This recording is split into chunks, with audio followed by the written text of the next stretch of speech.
আজকের ভিডিওর টপিকস হলো AU ব্র্যান্ডের প্যানেল কিভাবে রিপেয়ার করা হয় AU ব্র্যান্ডের প্যানেলগুলো আর কি প্রবলেম আছে সেইগুলো টোটালি বিস্তারিত আমি আলোচনা করব। So let's go for topics.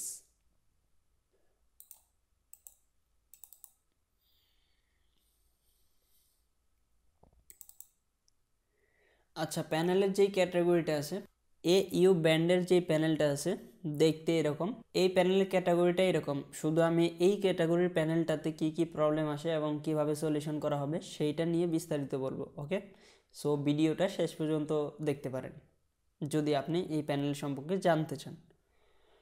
So এটা একটা সিঙ্গেল কফের প্যানেল, ঠিক আছে। এই যে এখানে একটা সিঙ্গেল কপি ইউজ করা হয়েছে আর বাকি একটা স্কেলার আছে। সো এটাতে তো এটার স্কেলারে কি আইসি ইউজ করা হয়েছে একবার আমরা দেখে নিই সেইটা।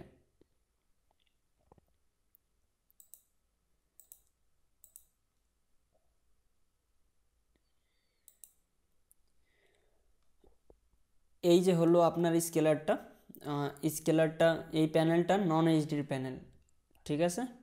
আর এই প্যানেলের মধ্যে কি আইসি ইউজ করা হয়েছে আমরা একবার আইসিগুলো দেখে নিই। এইখানে আমাদের যেই আইসিটা আছে এইটা হলো ডিসি টু ডিসি আইসি। এরপরে এইখানে এইটার প্যানেলের যে টিকন আইসিটা আছে প্রসেসিং আইসি এইটা। এরপরে বাকি এখানে একটা আইসি ইউজ করা হয়েছে সেটা হলো গামা আইসি। এছাড়া আরেকটা আইসি ইউজ করা হয়েছে, এইটা হলো লেভেল শিফটার আইসি, ঠিক আছে। যেই গেট ড্রাইভার আইসি দুইটা ছিল ওই দুইটাকে রিমুভ করে এই আইসিটা ইউজ করা হয়েছে। সো লেভেল শিফটার আইসি। এবার এই প্যানেলে কি প্রবলেম হয়, এই প্যানেলে নো ডিসপ্লে প্রবলেম হয়, ডাবল ইমেজের প্রবলেম হয় এবং জাম্পিং ইমেজ হতে পারে, ঠিক আছে। তো নো ডিসপ্লের যে প্রবলেমটা সেটা অলরেডি সবাই জানে নো ডিসপ্লে হলে কি করতে হয়। তো এখানে যে ডিসি টু ডিসির আউটপুট ভোল্টেজগুলো আছে এইগুলো চেক করে নিতে পারেন, যদি না থাকে বাইপাস করতে পারেন, ঠিক আছে। এরপরে গামা আইসির যদি প্রবলেম হয় তাহলে আপনাকে যেই 8 জিবির যে প্রবলেমগুলো ওইগুলো দেখা যাবে, কালারের প্রবলেমগুলো। সো এখানে গামা আইসিটাকেও বাইপাস করতে পারবেন কারণ এখানে আউটপুটগুলো অপশন দেওয়া আছে। আমরা একটা আগের টিউটোরিয়ালে বলেছিলাম গামা আইসি কীভাবে বাইপাস করতে হয়, ঠিক আছে। ওই ভিডিওটা দেখে নিতে পারেন যদি গামা আইসির সম্পর্কে আরও জানতে চান। এছাড়া এইখানে যে লেভেল শিফটারটা আইসিটা আছে এইটা অনেক প্রবলেম আসে। এই লেভেল শিফটারের যে আউটপুটগুলো আছে এইগুলোতেই অনেক প্রবলেম আসে। আর এই আইসিটা বেসিক্যালি শর্টিংও হয়, আইসিটা খারাপও হয়। সো যদি নো ডিসপ্লে থাকে তাহলে এই ভোল্টেজগুলো চেক করে নেবেন, তাহলে আপনার প্রবলেমটা সলভ হয়ে যাবে। আর যদি ডাবল ইমেজ হয়, ডাবল ইমেজের ব্যাপারটা আমি একটু বলে দিচ্ছি। যদি ডাবল ইমেজ হয় তাহলে আমাদের কীভাবে প্রবলেমটা সলভ করতে হবে। সো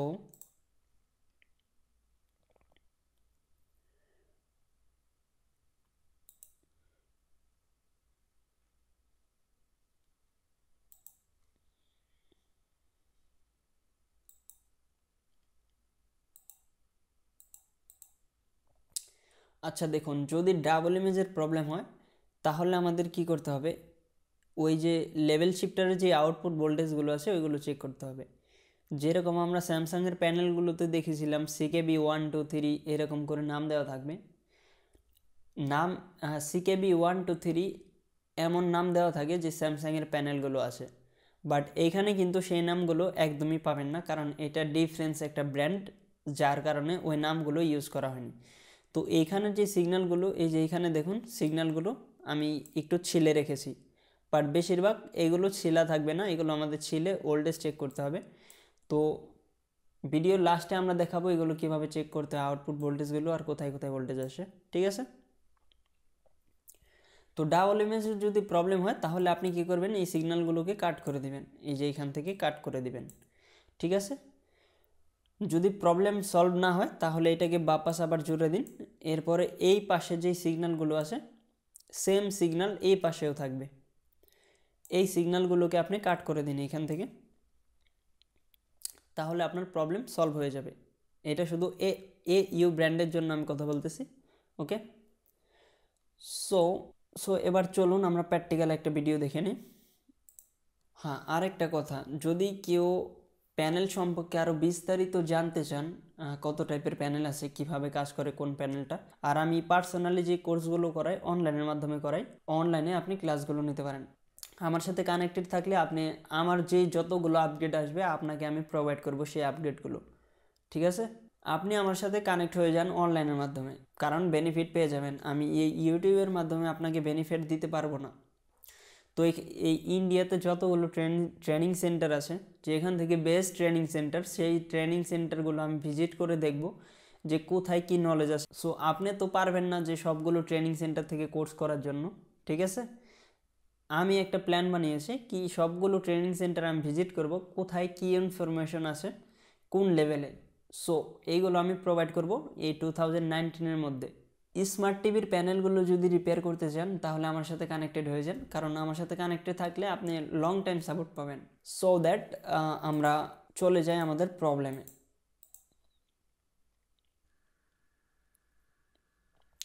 তো প্রথমে দেখুন এই প্যানেলের প্রবলেম কি। প্যানেলের যে প্রবলেমটা এটা হলো নো ডিসপ্লে, ঠিক আছে? নো ডিসপ্লে কন্ডিশন আছে।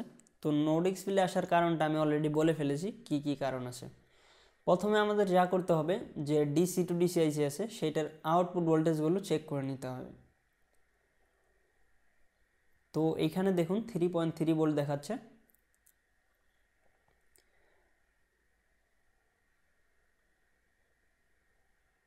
এরপরে এখানে ভিডিডি ভোল্টেজটা দেখাচ্ছে না, ওকে।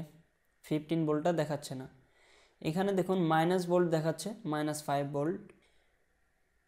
এই যে এখানে ভিজিএস অ্যান্ড ভিজিএলের যে দুইটা পয়েন্ট আছে সেইখানে ভোল্টেজ দুইটা দেখাচ্ছে না। আমরা একটু আগে যে -5 ভোল্টটা দেখলাম, যেখানে আসার কথা ছিল সেখানে আসছে না, ঠিক আছে?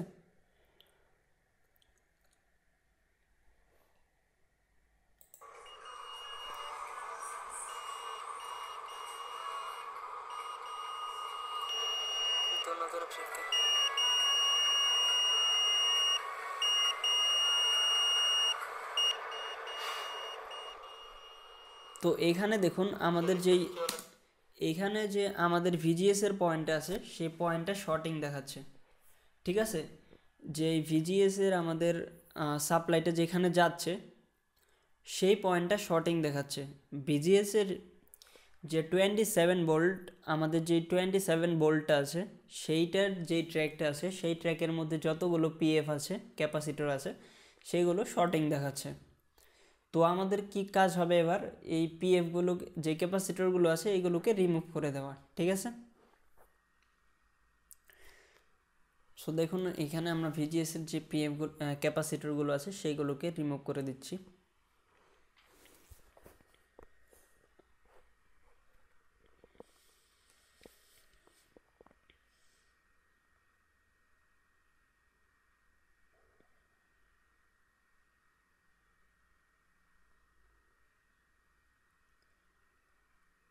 এখানে দেখুন পিএফটা আমাদের শর্ট না, চেক করে নিয়েছি আমরা।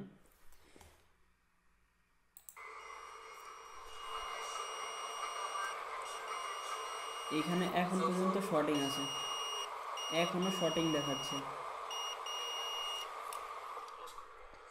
এখানে এখনো শর্টিং দেখাচ্ছে। তো যতগুলো পিএফ ক্যাপাসিটরগুলো আছে সবগুলোকে রিমুভ করে দিতে হবে। দেখো এখানে যতগুলো ক্যাপাসিটর ছিল সবগুলোই শর্টিং ছিল, মতলব এখানে যতগুলো ক্যাপাসিটর আছে সবগুলো আমরা রিমুভ করে দিয়েছি, এরপরে শর্টিংটা যাচ্ছে না, ঠিক আছে? এবার আমাদের বুঝতে হবে কি এই ভিজিএস ভোল্টেজটা কোথায় যাচ্ছে। এই ভিজিএস যে ভোল্টেজটা এইটা এই যে লেভেল শিফটার আইসিটা আছে সেইখানে যাচ্ছিল, ঠিক আছে? তো ওই আইসিটাই আমাদের শর্ট ছিল। তো এখানে দেখুন আইসিটা রিমুভ করে দেওয়া হয়েছে, ঠিক আছে? এবার ওইখানে যে শর্টিংটা ছিল শর্টিংটা রিমুভ হয়ে গিয়েছে। তো আমাদের এখানে যে শর্টিংটা ছিল এই আইসিটাই শর্টিং ছিল। তো এখানে দেখুন এবার এখানে শর্টিংটা দেখাচ্ছে না। আইসিটা রিমুভ করে দেওয়ার পরে আমাদের যে ইটা আছে, শর্টিংটা আছে, সেটা রিমুভ হয়ে গেছে।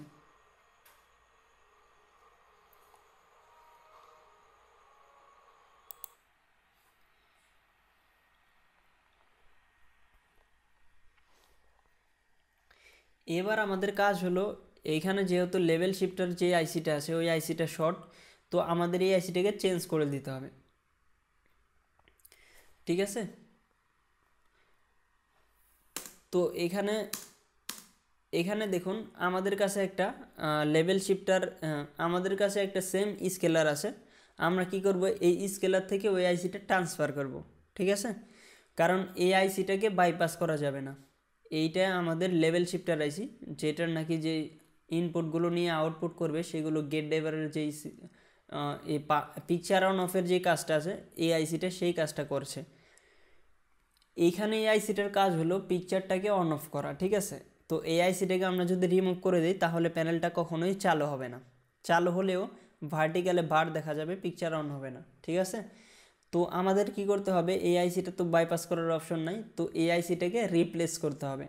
এবার রিপ্লেস করার জন্য হয়তো আইসিটা অ্যাভেলেবেল থাকবে না, তো আমাদের কাছে স্কেলার অ্যাভেলেবেল আছে, যার কারণে আমরা কি করব, এই স্কেলার থেকে আইসিটাকে ট্রান্সফার করে দিব।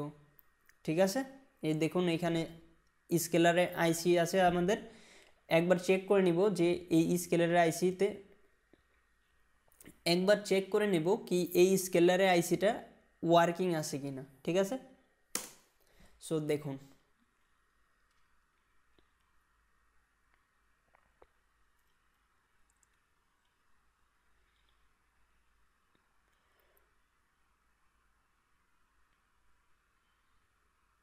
তো এখানে দেখুন আমাদের যে লেভেল শিফটারের যে আউটপুটগুলো সেগুলো কিন্তু দেখাচ্ছে -ভোল্ট অ্যান্ড 27 ভোল্ট দুটোটা একসাথে পারফরমেন্স করতেছে এখানে। ঠিক আছে, তো এবার এখানে দেখুন আমি কি করেছি, ওই স্কেলার থেকে আইসিটাকে রিমুভ করে এইখানে ট্রান্সফার করে দিয়েছি। ঠিক আছে, এবার আমাদের কাজ কি হবে, যে দেখতে হবে কি আউটপুট ভোল্টেজগুলো দেখাচ্ছে কিনা। দেখুন এখানে 29 ভোল্ট দেখাচ্ছে আমাদের, যে ভিজিএস এর ভোল্টেজটা আছে আউটপুট হচ্ছে, এইখানে মাইনাস ভোল্টটা দেখাচ্ছে।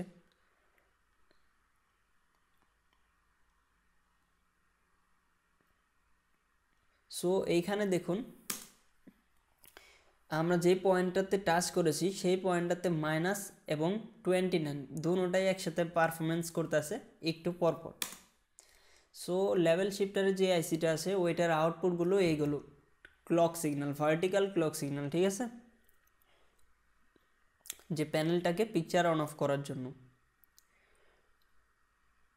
তো এই সিগন্যালগুলো অনেক সময় প্যানেলের ভিতরে গিয়ে শর্টিং হয়, যার কারণে আমাদের ডাবল ইমেজ ক্রিয়েট হয়। আর এই আইসিটা খারাপ হলে তো যা করার চেঞ্জ করতে হবে, এছাড়া আর কোনো অপশন নেই। এবার দেখুন আমাদের এই প্যানেলটা অন হয়ে গেছে। ঠিক আছে, আমাদের প্যানেলগুলো আমাদের ভোল্টেজগুলো আউটপুট হয়ে গেছে আর প্যানেলটাও অন হয়ে গেছে। দেখুন এখানে প্যানেলটা চালু হয়ে গিয়েছে। ঠিক আছে,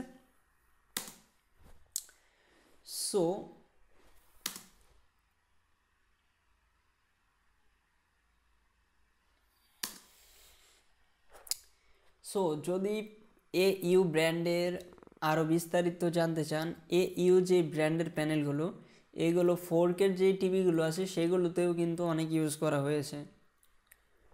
যে আমাদের স্মার্ট টিভিগুলো আছে 4K যে প্যানেলগুলো অথবা 4K যে টিভিগুলো, সেই টিভিতেও কিন্তু স্যামসাং ব্র্যান্ডের টিভিতেও কিন্তু এই AU ব্র্যান্ডের প্যানেলগুলো ইউজ করা হয়েছে। তো যদি এর এই AU এই ব্র্যান্ডের যে প্যানেলগুলো আর কোথায় কোথায় ইউজ হয়, যে আমাদের সনির যে স্মার্ট টিভিগুলো আছে সেইগুলোতে ইউজ হয়, এরপরে স্যামসাংয়ের যে স্মার্ট টিভিগুলো আছে সেইগুলোর ভিতরেও ইউজ হয়। তো বেশিরভাগই স্মার্ট টিভির ক্ষেত্রে AU ব্র্যান্ডের প্যানেলগুলো ইউজ করা হচ্ছে।